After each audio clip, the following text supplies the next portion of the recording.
esta propuesta legislativa denominada Anteproyecto de Ley de Protección, Fomento y Estabilidad Jurídica de la Inversión Privada, tiene la vocación de ser una respuesta a la evidente necesidad que tiene el país de revertir la sequía de inversiones y además de impulsar las exportaciones nacionales.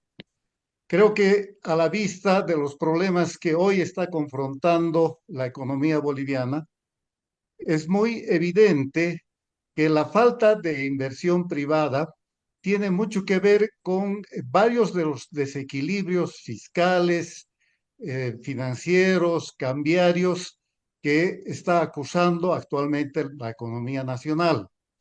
Pero además se puede decir que es también, esa falta de inversión es también una de las causas estructurales del crecimiento anémico que tiene Bolivia en los últimos años. 0,2% es lo que hemos estimado como crecimiento de la economía boliviana entre los años 2020 y 2022. Es decir, eh, prácticamente una situación de estancamiento de la actividad económica que además pensamos que se ha confirmado el año pasado, el año 2023, según muestran además los indicadores de los organismos internacionales. Vale decir que estamos frente a una situación de estancamiento económico, como además lo ha mostrado muy bien Jaime, que tiene, por cierto, consecuencias sociales extremadamente preocupantes. Una de ellas es la falta de creación de empleo formal, de empleo digno, y además la práctica imposibilidad en la que está nuestra economía de recuperar los ingresos de las familias perdidos desde la crisis de la pandemia. Si esto es así, creo que también resulta bastante claro, ¿no?, que los bolivianos estamos desafiados a construir una política nacional de promoción y fomento de la inversión privada, nacional y extranjera, por supuesto. Una política de promoción que debe hacerse con perspectiva de largo plazo y ojalá con vocación de amplio consenso. Yo digo que este desafío no es tanto una opción ideológica como una necesidad práctica y perentoria. Y es que claramente se puede advertir que el camino de salida de la crisis económica actual pasa forzosamente por cambiar el modelo de desarrollo. Necesitamos encauzar un nuevo modelo de desarrollo que esté basado en más productividad, en más transformación tecnológica, en mayor oferta exportadora y en mayor desarrollo de capital humano. Para lograr estos objetivos es simplemente indispensable contar con el concurso, con la participación protagónica del sector privado y particularmente lograr una inyección masiva de capitales al país. El sector privado, incluso el sector privado nacional, tiene capacidad instalada como para poder constituirse con el apoyo, con articulaciones debidamente construidas con el capital extranjero, en el nuevo motor de crecimiento, de modernización de la economía y de la búsqueda de un modelo de desarrollo sostenible. Bajo estas premisas, hemos formulado una propuesta legislativa que tiene como idea central, como leitmotiv, convertir al país en una economía más atractiva para la inversión privada. Esto quiere decir generar las condiciones económicas, institucionales y políticas que hagan no solamente amigable el proceso de inversión, sino que además hagan ventajoso para los inversionistas instalarse en el país. Por supuesto, este es un desafío de enormes dimensiones y que solamente se lo puede concebir desde una perspectiva de mediano y de largo plazo. El proyecto en concreto ataca los mayores o los principales obstáculos o barreras que impiden el proceso de inversión en Bolivia. Uno, la inseguridad jurídica. Dos, la falta de incentivos tributarios, fiscales, administrativos, laborales, que hacen que Bolivia sea un país poco competitivo, por ejemplo, respecto de sus vecinos para atraer inversión al país. Y tercero, ¿no? La excesiva intervención estatal, que además va de la mano con una maraña burocrática y administrativa que simplemente es sofocante, es asfixiante para la actividad económica. Por lo tanto, las propuestas que estamos haciendo están orientadas en gran medida a atacar estos cuellos de botella.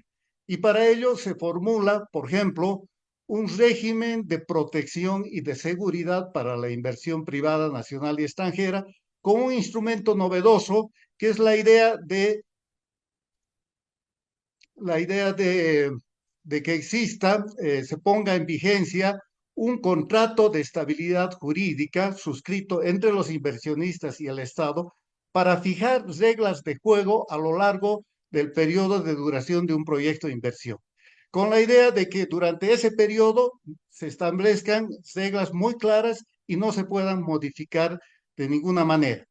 Eso le daría seguridad, certidumbre a la inversión privada.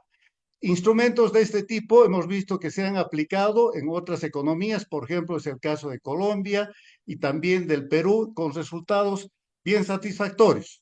También proponemos un régimen de incentivos tributarios, fiscales, en fin.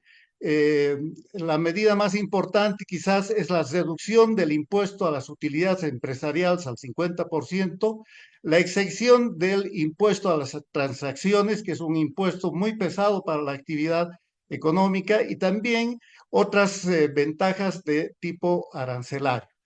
Y por supuesto, se propone también una serie de medidas para tratar de liberalizar hasta donde sea posible el ambiente, el entorno de la actividad económica. Eliminar las muchísimas restricciones y fiscalizaciones y controles que en muchos casos tienen más una finalidad política.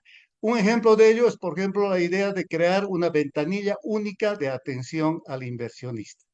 Y finalmente, agregaría que estamos proponiendo la creación de una agencia nacional de promoción de la inversión privada, pero que tendría la particularidad de una composición mixta público-privada, un directorio de carácter paritario con representantes del sector público y del sector privado que podían darle la garantía de ser una institución especializada, técnica, con autonomía del poder político. Bueno, estas son algunas de las propuestas que estamos haciendo, pero no podía terminar sin una consideración final. El anteproyecto que estamos poniendo a consideración del país, por supuesto, no abre todos los candados al proceso de inversiones. No pretende resolver los muchos obstáculos de distinta naturaleza que existen y van a seguir existiendo en el país, pero sí puede abrir una brecha que permita que más adelante otras leyes, por ejemplo, sectoriales, puedan también reformarse y modificarse.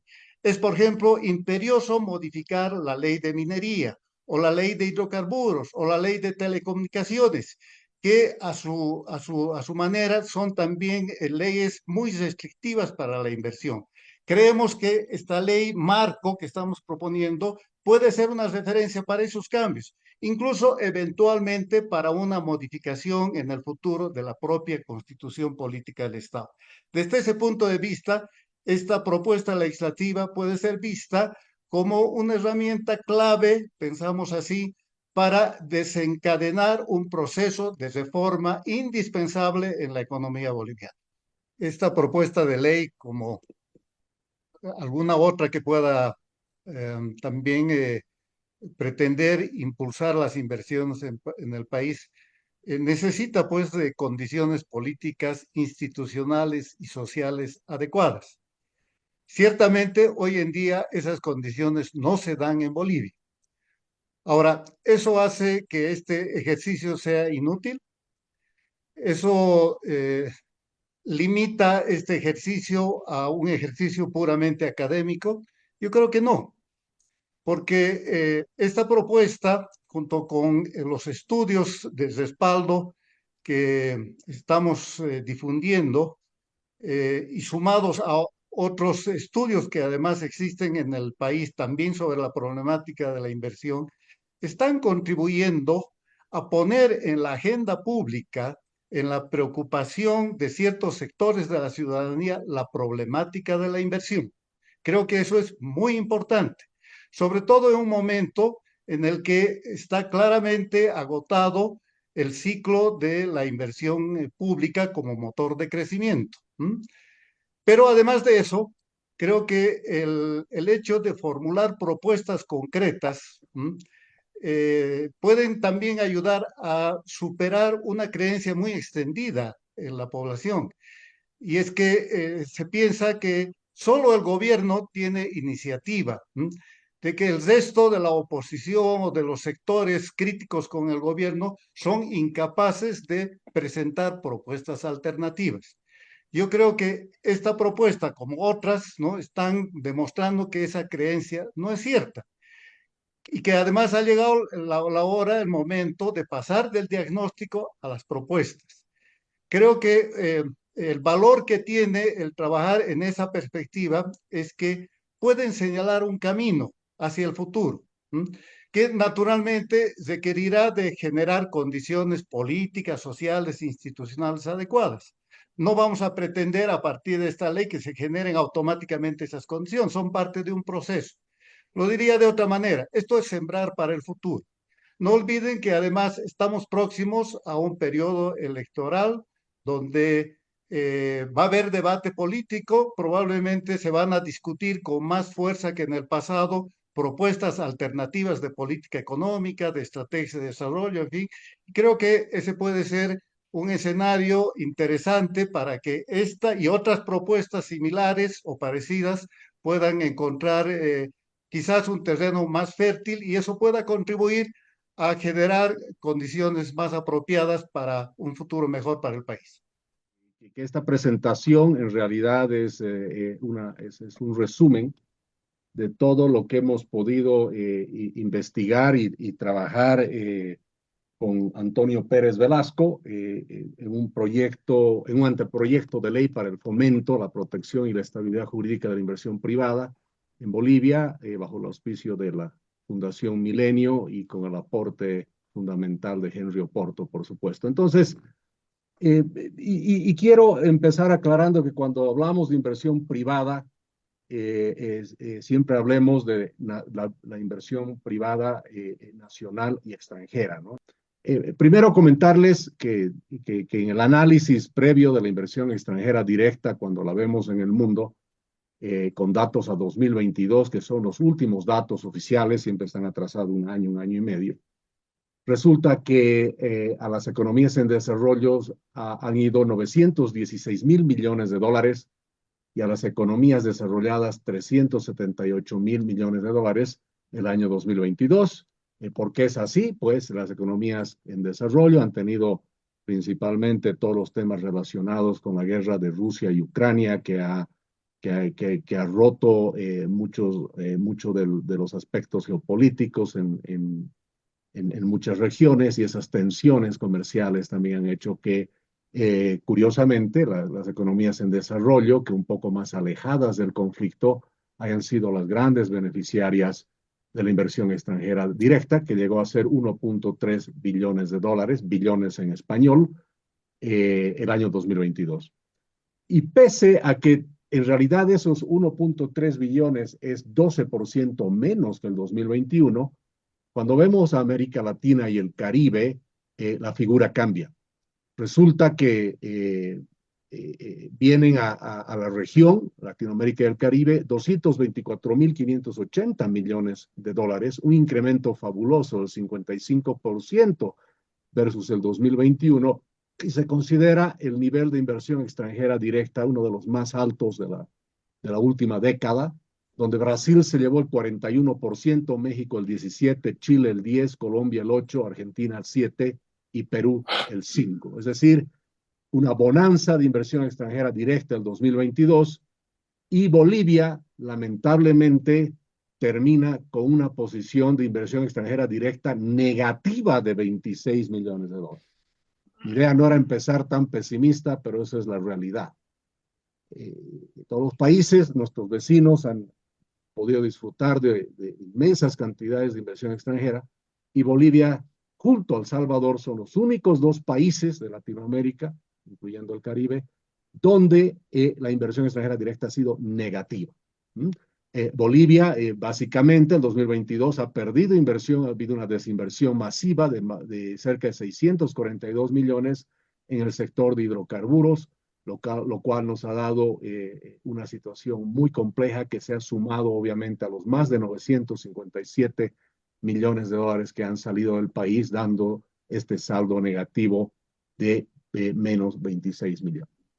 Sin embargo, en el análisis que hacemos para este anteproyecto de ley, hemos hecho una investigación justamente de por dónde va la inversión extranjera directa y hemos encontrado unas cosas muy interesantes, muy importantes que Bolivia como país debería considerar en cualquier estrategia de atracción de inversión directa. Una de las cosas que ha llamado la atención es que la inversión directa se ha estado destinando, si vemos los tres sectores principales, a principalmente servicios. Fíjense, una inversión, especialmente cuando vemos Latinoamérica y el Caribe, más de casi 70 mil millones de dólares a servicios. En segundo está manufacturas y en tercer lugar tenemos recursos naturales. Esto lo menciono porque no solo ahora, sino que podemos ver que en los últimos 15 años los recursos naturales en realidad están en tercera prioridad en la inversión extranjera directa. Y cuando en Bolivia pensamos en la inversión extranjera directa y cuando comentábamos este anteproyecto de ley, siempre pensamos que la inversión extranjera directa solo le interesa a nuestros recursos naturales, nos van a explotar los recursos naturales, y no es así. Resulta que ya, como les digo, hace 10, 15 años, especialmente en los últimos 3, 4 años, hay una concentración muy importante de la inversión directa en lo que son servicios. Por el otro lado, también una cosa muy interesante cuando vemos la inversión extranjera directa, que no solamente es servicios, sino también con un énfasis muy grande en recursos renovables, y esto a nivel mundial. No se olviden que por los objetivos del Acuerdo de París y buscando la meta de cero emisiones netas para el 2050, hay que reducir de 90 millones al día a 24 millones al día la producción diaria en barriles en realidad para el año 2050, y eso ha hecho que también la inversión en energías renovables sea increíblemente alta en los últimos 2, 3 años, sobrepasando a nivel mundial los 350 mil millones de dólares. Entonces, ahí está la fórmula de por dónde está yendo la inversión extranjera directa. Y una de las cosas interesantes que vale la pena mencionar, especialmente cuando vemos Latinoamérica y el Caribe, cómo el mercado ha desarrollado instrumentos como bonos ligados a la sostenibilidad, bonos sostenibles, bonos sociales, bonos verdes, bonos de lo que ustedes quieren, ASG, lo que tiene que ver con ambiente, con temas sociales y gobernanza dentro de los objetivos de desarrollo sostenible. Se han ya invertido más de 93 mil millones de dólares en los últimos 6, 7 años. Y curiosamente y de manera muy interesante, Chile ha capturado 31 mil millones de esas inversiones. Es decir, la inversión extranjera directa no solo está buscando invertir en estos aspectos que decía de medio ambiente, temas sociales y gobernanza, sino también que está esperando el desarrollo de nuevos instrumentos de mercado de capitales, como son los bonos que había mencionado. Y cuando vemos la IED, la inversión extranjera directa en Bolivia, evidentemente hay un contraste muy importante cuando dividimos esto en dos periodos, un antes y un después muy importante, donde básicamente vemos antes del 2006 había una inversión extranjera directa que alcanza con la capitalización en 98, 99, 2000 a más de 1.000 millones de dólares. Cuando vemos la inversión neta de manera nominal, y resulta que después de las nacionalizaciones, aclarando que ya tuvimos inversión extranjera neta negativa el 2006, justamente cuando llega el MAS al gobierno, tenemos esa repetición el 2017, el 2019 de 217 millones negativos cuando tenemos la crisis política del 2019. La pandemia nos golpeó durísimo inversión extranjera directa como muchos países del mundo y los últimos 26 millones del 2022. Pero lo que quería mostrarles es cómo después de la capitalización, de la nacionalización de las empresas que fueron capitalizadas en su momento, el monto, y esto es algo que el MAS ha utilizado mucho como propaganda, como la inversión extranjera directa neta supera los 1.700 millones de dólares allá por el 2013, 750 millones más de lo que hubo en la capitalización. Sin embargo, viendo los números nominalmente, se parece muy atractivo, pero en realidad lo que debemos ver respecto al porcentaje, como porcentaje del Producto Interno Bruto, y ahí es cuando la figura cambia. Ahí queda claramente establecido que en los periodos pre-movimiento al socialismo hemos llegado al 12% de inversión extranjera neta respecto al Producto Interno Bruto, mientras que después hemos estado básicamente con el promedio de Latinoamérica y desde el 2014, cuando termina el auge de los hidrocarburos, en realidad la inversión extranjera neta en el país respecto al Producto Interno Bruto ha estado de bajada, ¿no? Entonces eso es algo muy importante. Otra cosa también, cuando analizamos la inversión extranjera en Bolivia, es fundamental entender que la inversión extranjera viene en tres modalidades que revelan mucho la percepción que tienen los inversionistas. Uno es por aportes de capital, es decir, yo voy y deposito plata en ese país, dólares, por supuesto, o la moneda que sea más aceptada para la inversión extranjera directa. La otra es la reinversión de utilidades, que fíjense, eso no significa nuevos recursos, ¿no? Es la plata que se queda dando vueltas en el país y no sale. Y préstamos entre empresas, es decir, eso sería un método intermedio donde no hago aporte de capital, no pongo capital fresco, pero sí presto dinero, ¿no? Entonces, cuando vemos la relación entre lo que sucede en Bolivia y en América Latina, encontramos cosas muy interesantes. Y voy a empezar por esta lámina de este lado. Fíjense cómo el préstamo entre empresas en América Latina, el promedio está en anaranjado y Bolivia está por encima, especialmente desde el 2014. Es decir, las empresas no estaban tanto dispuestas a poner capital, capital doliente lo llamemos, sino más que todo a prestar. Y cuando vemos justamente la reinversión de utilidades, nos encontramos con la figura donde mucha de la inversión extranjera directa en Bolivia no ha sido dinero fresco, ha sido simplemente reinversión de utilidades. Eso ha pasado la mayoría del tiempo.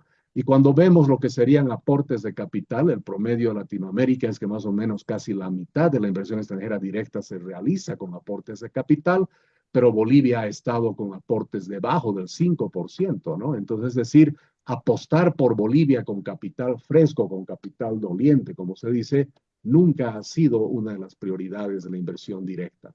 Extranjera directa, si se ha invertido algo en Bolivia, no ha sido poniendo plata como generalmente se espera. Y cuando vemos la evolución de la inversión pública y privada en Bolivia, aquí es cuando empezamos a notar cosas que preocupan.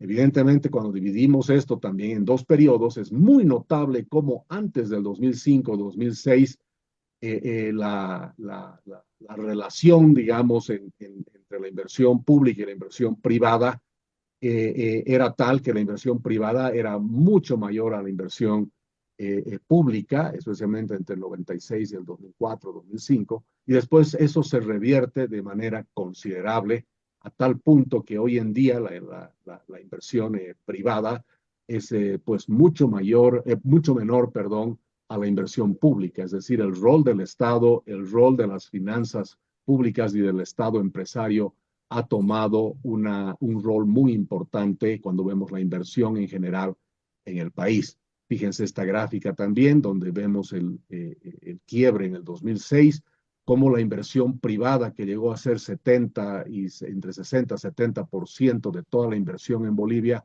ahora se ha reducido dramáticamente, ¿no es cierto? A un 30-35% cuando vemos la formación bruta de capital fijo, es decir, cuando vemos todo lo que sería la formación bruta de capital fijo, la suma de ambas inversiones, al final tienes solo que 35% es inversión privada y 65-70% es inversión del Estado, inversión pública. Y cuando lo vemos respecto al PIB, aquí también vemos que un 6% es inversión privada y un promedio de un 11% en los últimos años, 11-12%, ha sido la inversión pública. Es decir, la inversión pública ha sido el doble de la inversión privada. Algo que es muy diferente y contrasta mucho de cómo era en el pasado. Fíjense, el año 2000 era 13% inversión privada y solo 5% inversión pública. Y lo que hemos hecho después es hacer un análisis para ver cómo nos comparamos con Latinoamérica. Primero veamos en general la formación bruta de capital fijo, es decir, la inversión privada y pública junta. El promedio de América Latina para todos los países en América Latina ha estado entre el 18 y el 22%. En los últimos años, 19% es la formación bruta de capital fijo. Y el caso de Bolivia siempre ha estado muy por debajo. Es más, en los últimos años también estamos muy por debajo. Es decir, a pesar de que hay una fuerte inversión pública y una debilitada inversión privada, la suma de los dos está por debajo del promedio en Latinoamérica. Pero cuando desagregamos la inversión privada y la pública, tanto en el promedio latinoamericano como en el boliviano, nos encontramos en un esquema y una figura que deja mucho que desear. Fíjense, en América Latina, el promedio en los países de América Latina y el Caribe es que la inversión pública sea el 4% del Producto Interno Bruto y de Bolivia es más de doble, es el 11%. Y la inversión privada, que en promedio es el 15% en Latinoamérica y el Caribe, en el caso de Bolivia es el 6%. Entonces, claramente nuestra foto, cuando la vemos como países receptores de inversión, tanto privada local como extranjera, es que estamos muy por debajo de los promedios en inversión privada y muy por encima del promedio latinoamericano, casi 3 veces más cuando hablamos de inversión pública. Ahora, ¿por qué les comento todo eso? Porque si somos un país que está apostando para su crecimiento con la inversión pública y la inversión pública, como les voy a comentar más adelante, empieza a rezagar la inversión privada, pues obviamente cuando se te acaba la plata del Estado, la plata para la inversión pública, resulta que en general toda nuestra inversión está en una situación compleja. Ya sabemos que cuando cae la renta petrolera, al mismo tiempo cae la ejecución de la inversión pública, que es el cuadro que tengo aquí. En naranjado está la ejecución de la inversión pública y en azul lo presupuestado. Y resulta que ya llevamos desde el año 2020 con una ejecución de la inversión pública en promedio del 50% de lo presupuestado. Entonces, si la inversión es preponderantemente inversión pública y se espera que la inversión pública sea el puntal por el cual va a crecer el país, pues estamos en problemas, ¿no? Porque esa inversión no está teniendo los recursos necesarios. Y también cuando analizamos los cuestionamientos de por qué no hay inversión privada en general en Bolivia, cuáles son las razones para no invertir, capaz que hay muchos más de lo que estoy diciendo, en realidad hay muchos más de lo que les voy a mostrar, pero en realidad podemos resumir que hay 4 grupos importantes. Primero se habla de un complejo sistema tributario, altos tributos. Bueno, ya sabemos, nos hemos quedado sin gas porque los tributos están entre el 80 y 85%, ¿no es cierto?, para la inversión extranjera en hidrocarburos. Burocracia y barreras administrativas, falta de seguridad jurídica es lo más grande, resoluciones unilaterales de acuerdos y contratos hemos visto, desconocimiento de tribunales internacionales, no nos sometemos a lo que dice el contrato, es arbitraje, no es arbitraje, es la pelea de todos los días con las empresas nacionalizadas. Obviamente una justicia altamente ideologizada y politizada, las propias nacionalizaciones mandan un mensaje muy complejo al inversionista interna, especialmente extranjero, las expropiaciones, los avasallamientos que frenan la inversión privada, especialmente en el tema de la agricultura, y obviamente una fuerte presencia del Estado en el ámbito de la inversión en el país. La simple alta presencia del Estado en sí mismo ya se ve como un aspecto tremendamente negativo. Y eso nos ha puesto, hemos estado escuchando en las noticias últimamente, como un país de altísimo riesgo para la inversión extranjera, una calificación de triple C, una calificación tremendamente baja, obviamente muy por debajo de grado de inversión, y con bonos soberanos que son básicamente basura, ¿no? Como se consideran bonos basura, con 2.000 puntos básicos de riesgo en la escala JP Morgan. Eso nos pone básicamente como el país más riesgoso de Latinoamérica y del Caribe. No cuento a Venezuela porque tiene 14.000 puntos básicos y Venezuela en realidad ya se sale de la gráfica, ¿no? Entonces, el grupo que se ha formado debajo de Venezuela lo encabezamos nosotros con 2.000 puntos básicos de riesgo. Y ahí es cuando nace esta necesidad urgente de decir, bueno, si la inversión en Bolivia es netamente o preponderantemente inversión pública, ¿no es cierto? Inversión estatal, tenemos que cambiar esa figura, y para eso se hace este anteproyecto de ley para fomentar, proteger y buscar la estabilidad jurídica para la inversión privada de Bolivia. Y también dentro de ese esquema, porque no se trata simplemente de sacar un anteproyecto de ley y decir, aquí está, nos parece que está interesante, vamos adelante. También se ha hecho un análisis y un estudio de dónde puede haber oportunidades interesantes de inversión privada nacional y extranjera en Bolivia. Uno de los primeros temas que hay que hacer notar es que según las proyecciones de la Organización de las Naciones Unidas para la Alimentación y la Agricultura, la FAO, se necesita incrementar los alimentos en 60% para el año 2050. Y ahí Bolivia puede jugar un rol muy importante. También hemos analizado un estudio del BID sobre inversión privada que debería hacerse en la agricultura y la agroindustria en Bolivia, con el alto impacto que podría tener, por ejemplo, inversiones en energía o inversiones en acceso y vías a ciertas tierras productivas del país. Una inversión de 3.318 millones, dice el BID, a mediano plazo puede significar 8.142 millones de incremento en la agroindustria nacional, lo cual significaría básicamente cuatriplicar o por lo menos incrementar en 3 veces la agroindustria en el país.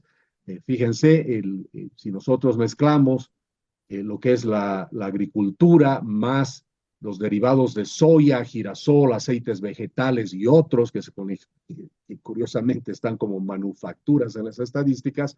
Cuando hacemos eso, podemos ver que el año 2022 es un año clave para la agroindustria boliviana, donde básicamente se ha igualado, ¿no? En 2022 las exportaciones de agroindustria con las de hidrocarburos, ¿no? Entonces vemos que la agroindustria, especialmente si sacas los cupos de exportación y podrías encima de todo esto, porque esto es sin biotecnología, en realidad hay un solo evento de biotecnología aprobado, pero si se aprobarían los 3 o 4 adicionales que está pidiendo el sector, podríamos tener un incremento muy importante en la producción de la agroindustria en el país. También se detectó la minería. En la minería estamos también muy mal. Bolivia está como el subcampeón de país de alto riesgo para la minería después de Venezuela, con 42 puntos sobre 100. Ecuador está con 72, Colombia está con 70. Y evidentemente la falta de exploración, prospección y la escasa inversión en infraestructura hace que la minería no esté funcionando a todo el potencial que tiene. Hemos escuchado la historia del litio, una historia compleja, una historia donde somos todavía bajo esta extracción directa de litio, un país que está experimentando una nueva tecnología. Creo, en nuestra opinión, o mi opinión personal, es que estamos muy optimistas sobre algo y capaz con una burbuja en el tema del litio que cualquier rato puede reventar. Recordarles que hemos invertido ya $1.000 millones en el litio y hemos exportado el 2022 $38 millones de carbonato de litio y el 2023 apenas 7 millones de carbonato de litio, ¿no? Con una inversión de $1.000 millones a la fecha. Evidentemente se van a invertir 1.400 millones más con empresas rusas y chinas, pero es una inversión donde se necesita más transparencia y participación de inversión privada, digamos, llamémoslo de capitales no corrosivos, porque capital chino y ruso, el ruso no viene necesariamente calificado como un capital de alta calidad a nivel mundial. Les había mencionado la alta inversión que viene especialmente dirigida a las energías renovables, fundamental. El caso de Bolivia es urgente ir por ese camino, no solo que se nos acabe el gas, sino que la inversión en energía renovable, cuando vemos la participación, por ejemplo, del gas, petróleo y energías renovables, nos encontramos que el gas, parece que prácticamente el 80% de nuestra matriz energética, las renovables es apenas el 7%, y según lo que ha programado el gobierno deberíamos llegar al 75% en 2025. Estamos tremendamente lejos. La posibilidad de llegar a eso es prácticamente cero, porque básicamente en energía renovable no hemos podido hacer mucho por el mismo hecho que tenemos subsidio al gas, subsidio a la gasolina, subsidio al diésel. Cuando tienes energía fósil subsidiada, no es muy atractivo invertir en energía renovable porque la renovable no viene subsidiada y por lo tanto es más cara. Entonces ahí tenemos un problema que resolver. La inversión también extranjera directa en servicios, para ponerle un poquito más de nombre y apellido a la cosa, fuertes inversiones en bancas, seguros, gestión de activos, hemos visto en 2022 y 2023 en Latinoamérica, tecnología de la información, software, servicios profesionales, legales, contables, consultorías. Muy interesante cómo Argentina, por ejemplo, con toda la crisis que tiene, ha podido atraer a tantos servicios profesionales a través de inversión extranjera directa. Por supuesto, turismo, salud y servicios médicos es algo también que ha crecido muchísimo en Latinoamérica a través de la inversión extranjera directa. Entonces, los bolivianos, y el mensaje un poquito es, olvídense que la inversión extranjera directa quiere llevarse de nuestros recursos naturales. No, hay servicios en los cuales se puede invertir, obviamente, conjuntamente con la inversión privada. Eh, Tanto el Banco Mundial como el BID y la CEPAL ponen énfasis en la industria de automóviles eléctricos, muy grande para los países en Latinoamérica, el desarrollo de cadenas de suministro regionales, inversión, investigación y desarrollo, temas de plantas de fabricación. Brasil está apostando mucho a que se fabriquen vehículos eléctricos en el Brasil. Es decir, hay una tendencia muy grande a moverse a este sector, y países donde nunca se han construido vehículos, por lo menos no muy conocidos o de marcas conocidas en Latinoamérica, están empezando a entrar agresivamente a ese sector. El caso de Bolivia, el litio, capaz estemos casi tarde en el tema, pero sí hacemos notar nosotros que en realidad la tecnología, las energías limpias van más allá del litio hoy en día, las baterías van más allá del litio. Se necesita cobalto, níquel, manganeso. Bolivia muy rico en estos tres minerales también. Se estima que en la región del Rincón del Tigre, por ejemplo, en Santa Cruz, hay más de 50 millones de toneladas de níquel que estarían también en línea para algún rato con inversión, especialmente privada, poder ser explotado. Entonces, es decir, no nos quedemos solamente plantados en el litio, hay otros minerales también muy importantes en esa línea. Una de las cosas también que se ve dentro de la inversión extranjera, especialmente la inversión privada, es lo que se llama el nearshoring. Los países, especialmente después de la pandemia y la guerra Ucrania-Rusia, han tendido a buscar inversión, realizar inversión y atraer inversión de los países en los que están, en sus regiones. No tienes que irte a otro lado del mundo para tener inversión extranjera directa, y esto es un fenómeno muy interesante, y creemos que Bolivia puede tener una oportunidad muy grande con esto. Lo que nosotros decimos, Brasil puede ser para Bolivia lo que Estados Unidos ha sido siempre para México. No necesitamos traer inversión de todo el mundo, basta que podamos llegar a acuerdos con el Brasil, podría ser suficiente. Fíjense, bajo la metodología nearshoring, fíjense la relación Estados Unidos y México. Estados Unidos es 18 veces más grande que México y ha traído todos esos beneficios a México. Pues resulta que Brasil es 36 veces más grande que Bolivia. Entonces, nuestros vecinos brasileros, un país con el cual siempre hemos tenido muy buenas relaciones, puede ser muy importante para el desarrollo de la inversión privada y la inversión extranjera directa. Simplemente a manera de conclusiones, sabemos que Bolivia, y hemos visto, Bolivia tiene una participación muy marginal en la inversión extranjera directa, menos del 0.5% de lo que viene a Latinoamérica en los últimos 15 años, realmente es prácticamente cero. Se evidencia que la inversión viene por servicios, manufacturas y recursos naturales renovables. Ahí es donde hay que estar atentos. Y sí, una cosa que es fundamental en todo esto, no solo que decía lo del Brasil, sino el tema de alimentos, donde también hay un potencial muy grande y a Bolivia se lo ha identificado a través de varias potenciales inversiones extranjeras como un lugar muy interesante para satisfacer esa alta demanda de alimentos. Creo que para terminar, aclarar que es hora de la inversión privada, nacional y extranjera. El Estado ya se ha agotado con su modelo, el Estado inversionista no ha dado los resultados que se esperaba y es necesario el cambio a un modelo económico basado en la inversión privada nacional y extranjera.